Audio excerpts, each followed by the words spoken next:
हे दोस्तों, good evening from Jaipur. मेरा नाम है विजय और मैं स्वागत करता हूं आपका मेरे यूट्यूब चैनल विजय चला अकेला में। दोस्तों, हाल ही में मैं अभी स्पीति की राइड जो है वो कंप्लीट करके आया हूं। राइड तकरीबन रही है 8 से 10 दिन की और मई में जो है मैंने इसको कंप्लीट कराया। और आप लोगों को पता होगा कि मई के करीब से स्पीति की राइड स्टार्ट हो जाती है। वैसे तो भारत अपना बहुत बड़ा है, बहुत ही ज़्यादा बड़ा है और एक लाइफ में पूरे भारत को घूमना या देखना पॉसिबल नहीं है। लेकिन जब भी हम कोई जगह चूज करते हैं लाइफ में घूमने के लिए तो हम ऐसी जगह चूज करते हैं जो सर्वगुण संपन्न हो। देखो, अगर बात आती है बाइकर की तो उसे क्या चाहिए? उसे हाई एल्टीट्यूड चाहिए, उसे ऑफ रोड चाहिए, उसे हाईवे चाहिए, उसे माउंटेन चाहिए, उसे हाई पासेस चाहिए और उसे वाटर क्रॉसिंग चाहिए। और स्पीति वैली जो है ये सारी रिक्वायरमेंट को फुलफिल कर देती है। हालांकि लद्दाख भी फुलफिल कर देती है, लेकिन लद्दाख क्या है, जो पहली बार जाते हैं ना लोग, उनके लिए थोड़ा कॉम्प्लिकेटेड हो जाता है। तो मैं सजेस्ट करूंगा कि पहले स्पीति वैली हो जाओ। अगर वो अच्छे से कर लो तो इसका मतलब आप लद्दाख भी कर सकते हो। आज इस वीडियो में मैं शेयर करूंगा अपना एक्सपीरियंस स्पीति वैली का, जो मैंने किया है 2 बार कंप्लीट और अभी हाल ही में दूसरी बार मैं जाकर के आया हूं मई 2025 में। इस वीडियो में हम बात करेंगे स्पीति वैली के बारे में और जानेंगे कि उसका बेस्ट रूट कौन सा है, पेट्रोल पंप कहाँ मिलेंगे, क्या बजट रहने वाला है, कौन से रूट से जाएं, कौन से रूट से आएँ और कौन सी जगह थोड़ी सी डिफिकल्ट हो सकती है। तो चलो देरी नहीं करते हैं, शुरू करते हैं इस वीडियो।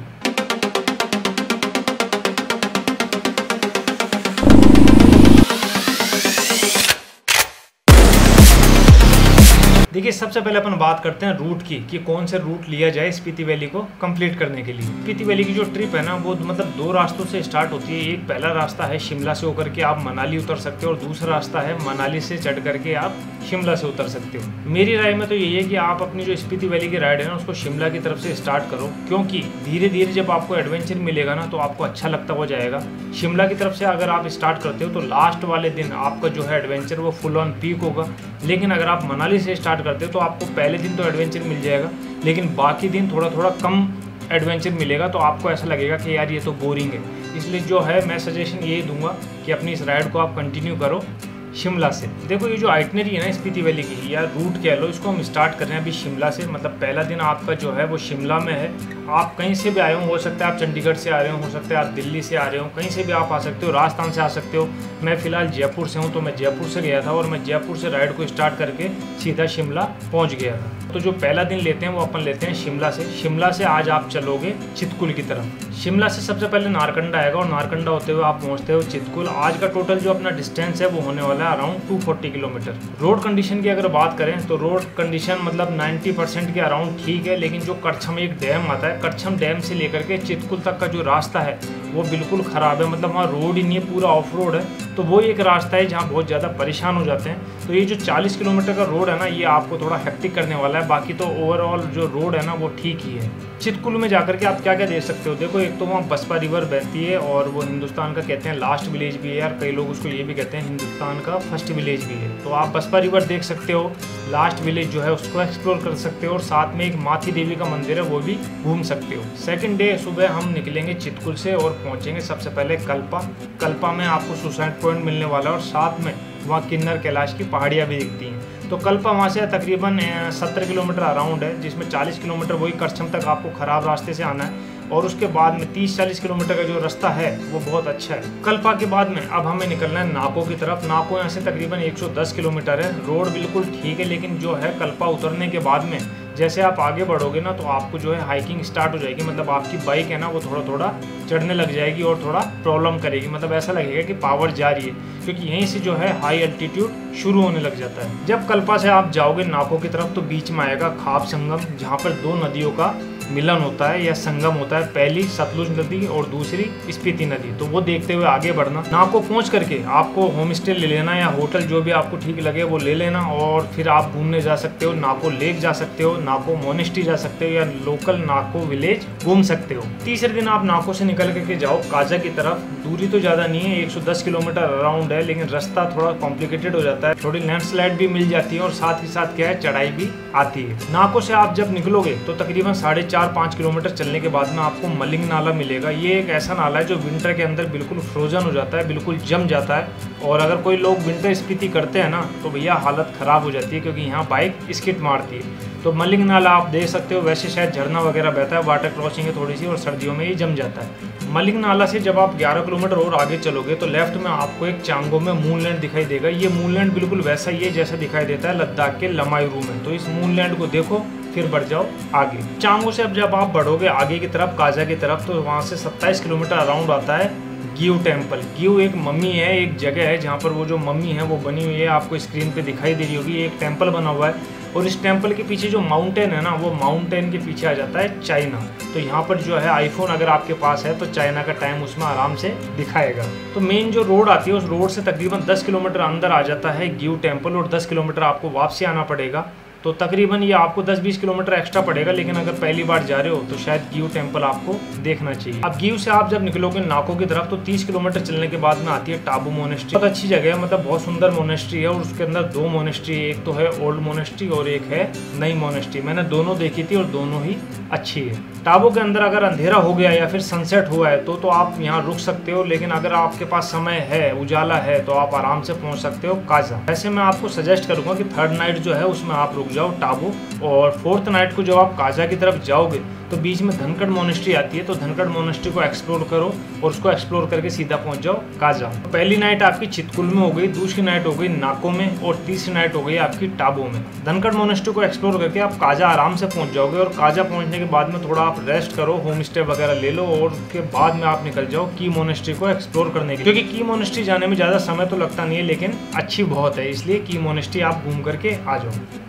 तो चौथी नाइट हो गई आपकी काजा के अंदर। अभी 5वें दिन आप सुबह उठो, आराम से फ्रेश अप हो, अपना नहाओ धो और निकल जाओ काजा को एक्सप्लोर करने के लिए। काजा को एक्सप्लोर करने के लिए सबसे पहले आप जाओ चीचम ब्रिज। चीचम ब्रिज घूमो, एशिया का सबसे ऊंचा ब्रिज है, और ये एक विलेज है जो काजा को जोड़ता है किब्बर से। घूमने के बाद में आप चले जाओ सीधा लांगजा। लांगजा में बुद्धा का स्टैचू है, बहुत सुंदर जगह है, थोड़ा हाई एल्टीट्यूड प्लेस है, हो सकता है हल्की फुल्की दिक्कत हो, लेकिन मतलब बॉडी आपकी, अगर एक नाइट आप काजा में रुक गए हो ना तो एक्लिमेटाइज बॉडी आराम से हो जाएगी, इसलिए डरने की जरूरत नहीं है। तो लांगजा को एक्सप्लोर करने के बाद में आप सीधा जाओ कॉमिक विलेज। कहा जाता है कि हिमाचल में सबसे ऊंचा गांव है कॉमिक। पहले तो ये मतलब कहा जाता था कि इंडिया का सबसे ऊंचा गांव है, लेकिन अभी लद्दाख में काफ़ी जगह बड़े बड़े ऊंचाई पे जो है गाँव बस गए, इसलिए ये इतना ऊंचा रहा नहीं। हालांकि उस पर बोर्ड लगा हुआ है अभी भी, लेकिन वो बोर्ड पुराना है तो उसको इतना ध्यान मत दीजिए। कॉमिक के अंदर आपको एक सरकारी स्कूल मिलेगी जिसमें केवल 12 बच्चे पढ़ते हैं। सुनने में आ रहा था कि भविष्य में इस स्कूल को बंद करने की बात चल रही है, अभी तो चल रही है, देखते हैं बंद होती है या नहीं।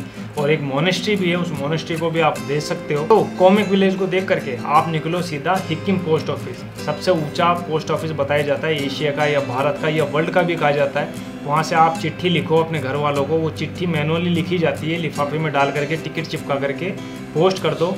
थोड़ा लेट आती है घर पे, लेकिन आ जाती है। जब पोस्ट ऑफिस को आप देख लो या चिट्ठी लिख लो, उसके बाद में आ जाओ काजा में। काजा का जो है लोकल मार्केट, उसको एक्सप्लोर करो। काजा को एक्सप्लोर करने के बाद में 5वीं नाइट भी आपकी रहती है काजा में, और 5वीं नाइट आराम से सो जाओ। अब बात करते हैं हम 6ठे दिन की। तो आज 6ठा दिन है, स्पीति में अपन फुल पीक जगह पे खड़े हैं और अपने को निकलना है अब मनाली की तरफ। यहाँ से मनाली का रास्ता जो है वो है तकरीबन 185 किलोमीटर। 185 किलोमीटर से तकरीबन 60 किलोमीटर तो बहुत अच्छे हैं, लेकिन बाकी जो किलोमीटर हैं उसमें 20-15 किलोमीटर को छोड़ के पूरा रास्ता जो है वो है ऑफ रोड। काजा से निकल करके हम 60 किलोमीटर पार करके पहुंचते हैं लोसर, और लोसर के बाद में आता है कुंजुम पास। कुंजुम पास से अगर आपको जाना है चंद्रताल, तो चंद्रताल जाने के लिए वहां से 20 किलोमीटर आपको अलग रास्ते पे जाना पड़ेगा, और उसको एक्सप्लोर करके 20 किलोमीटर वापस आना पड़ेगा कुंजुम पास पर। तो अगर आप पहली बार आ रहे हो या आपको जाना है चंद्रताल, तो आप चंद्रताल घूम करके आ जाओ। मैं सजेस्ट ये करूँगा, पहली बार अगर माउंटेन्स में जा रहे हो, इतनी ऊंचाई पे जा रहे हो,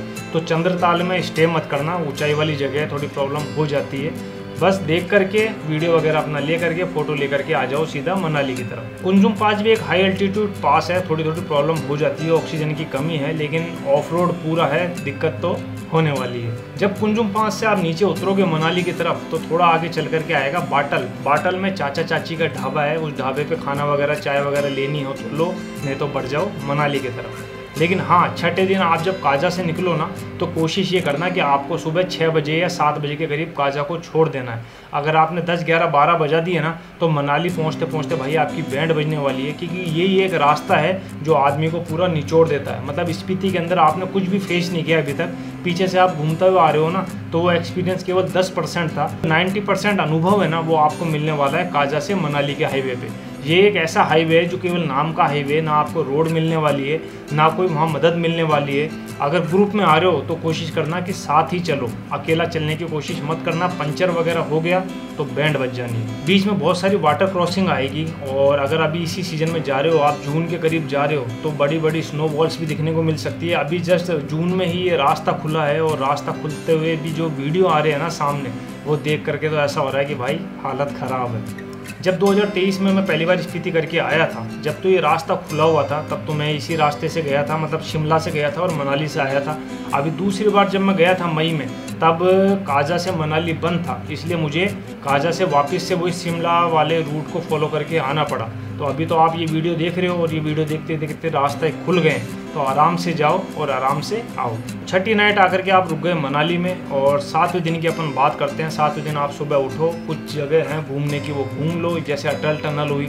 जब आप काजा से जाओगे, अटल टनल तो आएगी बीच में, लेकिन रात इतनी हो जाएगी ना आपको कि आपको ऐसा लगेगा कि अब तो क्या ही घूमें। तो अगर आप एक नाइट मनाली में दे रहे हो, तो आराम से अटल टनल घूम सकते हो, सिसु घूम सकते हो, साथ के साथ वहाँ हडिम्बा माता का मंदिर है वो देख सकते हो, मॉल रोड है, वशिष्ठ है, ये सब जगह हैं वो मनाली में आप एक्सप्लोर कर सकते हो। किसी लोकल से भी पूछोगे तो वो भी आपको बता देगा। तो 7वीं नाइट हो गई आपकी मनाली में। तो ये 7 दिन का जो शेड्यूल था ये मैंने आपको बता दिया, यही आइटनरी है, इससे ज़्यादा कहीं समय लगने वाला नहीं है। एक दिन एक्स्ट्रा लेकर के चलना, कई बार होता है कि अपना मन हो जाता है कि लेट हो गए या रुक जाएं, तो एक दिन आपको हेल्प करेगा। तो ये बात हो गई रूट की। अब बात करते हैं हम पेट्रोल पंप की, कि कहाँ कहाँ आपको पेट्रोल पंप मिलेंगे और कहाँ कहाँ नहीं मिलेंगे। पहले दिन जब आप शिमला से चलोगे तो टंकी फुल करवा करके चलना, और 270 किलोमीटर अराउंड या 240 किलोमीटर के अराउंड चल के आप पहुँच जाओगे चितकुल। चितकुल को घूम करके जब आप वापस निकलोगे ना कल्पा की तरफ, तो नीचे सांगला आएगा। सांगला के अंदर आप वापस से अपना टैंक जो है वो फुल करवा लेना, और अगर सांगला से भी आपकी गाड़ी तकरीबन 60, 70, 80 किलोमीटर चल सकती है ना, तो फिर आप एक काम करना, रिकोंगपिओ में पेट्रोल पंप है, वहाँ पेट्रोल फुल करवा लेना, क्योंकि रिकोंगपिओ में भी पेट्रोल पंप है। और रिकोंगपिओ के नीचे एक जगह आती है पोवरी, जहाँ से कल्पा की चढ़ाई शुरू होती है, रिकोंगपिओ की चढ़ाई शुरू होती है। तो पोवारी में जो पेट्रोल पंप है ना, उसमें कई बार पेट्रोल खत्म हो जाता है, तो डिपेंडेंट मत रहना उस पेट्रोल पंप पे। रिकोंगपिओ में पेट्रोल पंप है तो वहाँ पेट्रोल फिल करवा लेना, या सांगला में फिल करवा लेना। अगर आपने रिकोंगपिओ में पेट्रोल नहीं लिया है, तो फिर नाको से 30-40 किलोमीटर एक जगह आती है जिसका नाम है पूह। पूह के अंदर पेट्रोल पंप खुल गया, और वो पेट्रोल पंप मतलब रोड के थोड़ा राइट साइड में दबा हुआ है, तो आप जाओ तो ध्यान देना भाई, उसके बाद में नाको में भी आपको पेट्रोल नहीं मिलेगा। मतलब काजा से पहले पेट्रोल पंप आपको मिलेगा ही नहीं, इसलिए पेट्रोल पंप आपको मिलेंगे रिकोंगपिओ में, नीचे पोवारी में, और उसके बाद पूह में। उसके पहले या उसके बाद में पेट्रोल पंप आपको कहीं नहीं मिलेंगे। काजा में एकमात्र पेट्रोल पंप है जो शाम को 7, 7:30 बजे करीब बंद हो जाता है। तो अगर जल्दी पहुंच जाओ और पेट्रोल नहीं है, तो सबसे पहले जाकर के पेट्रोल फिल करवा लो, क्योंकि सुबह तकरीबन 8 बजे या 9 बजे के करीब वो पेट्रोल पंप खुलता है। तो उससे पहले आप घूमने जाओगे तो पॉसिबल हो नहीं पाएगा।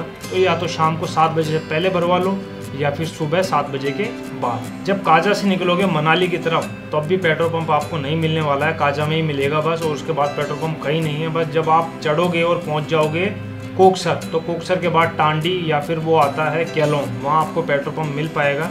उससे पहले तो पेट्रोल पंप है ही नहीं। अब हम बात करते हैं बजट की। तो हर जगह के अपने अपने खर्चे होते हैं और हर जगह की महंगाई होती है। सस्ते रूम भी मिलते हैं, महंगे भी मिलते हैं। जैसे अभी उत्तराखंड की 4 धाम यात्रा चल रही है, अगर आप केदारनाथ में होटल लेना चाहोगे या तो आपको बहुत महंगे मिलेंगे, लेकिन अगर आप वहीं ऋषिकेश में लेना चाहो तो थोड़ा नॉर्मल मिल जाएंगे।